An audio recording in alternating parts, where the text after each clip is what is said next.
પહેલગામમાં નિર્દોષ પ્રવાસીઓની ક્રૂર હત્યાના વિરોધમાં સુરત શહેર કોંગ્રેસ ગુરુવારે સાંજે કેન્ડલ માર્ચ યોજી શ્રદ્ધાંજલિ સભાનું આયોજન કર્યું હતું। આ કાર્યક્રમમાં ડેલિગેટથી શરૂ થયો હતો અને સુરત રેલવે સ્ટેશન પર સ્થિત સરદાર પટેલની પ્રતિમા સુધી આયોજિત કરવામાં આવ્યું હતું, જ્યાં મૌન પાળીને શોક વ્યક્ત કરવામાં આવ્યો હતો। પહેલગામમાં નિર્દોષ પ્રવાસીઓની ક્રૂર હત્યાના વિરોધમાં સુરત શહેર કોંગ્રેસે ગુરુવારે સાંજે કેન્ડલ માર્ચ અને શ્રદ્ધાંજલિ સભાનું આયોજન કર્યું હતું। આ કાર્યક્રમ દિલ્હી ગેટથી શરૂ થયો હતો અને સુરત રેલવે સ્ટેશન પર સ્થિત સરદાર પટેલની પ્રતિમા સુધી આયોજિત કરવામાં આવ્યો હતો, જ્યાં મૌન પાળીને શોક વ્યક્ત કરવામાં આવ્યો હતો।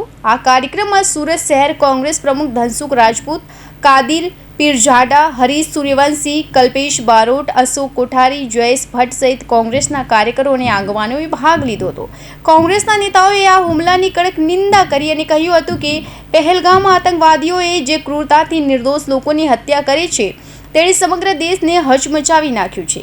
તેમણે કેન્દ્ર સરકાર પાસે માંગ કરી કે આવા કૃત્ય સામે કડક કાર્યવાહી કરવામાં આવે અને સુરક્ષા વ્યવસ્થા વધુ મજબૂત બનાવવામાં આવે, જેથી ભવિષ્યમાં આવી ઘટનાઓ ફરી ન બને। સુરત શહેર કોંગ્રેસ સમિતિ દ્વારા પહેલગામમાં જે આતંકવાદીઓ નિર્દોષ ભારત દેશના નાગરિકો પર જે અકૃત્ય કર્યું છે અને ગોળીબારથી એમના મૃત્યુ થયા, એવા 26 જેટલા માણસોનું મોત થયું છે અને કેટલાક ઘાયલ થયા છે।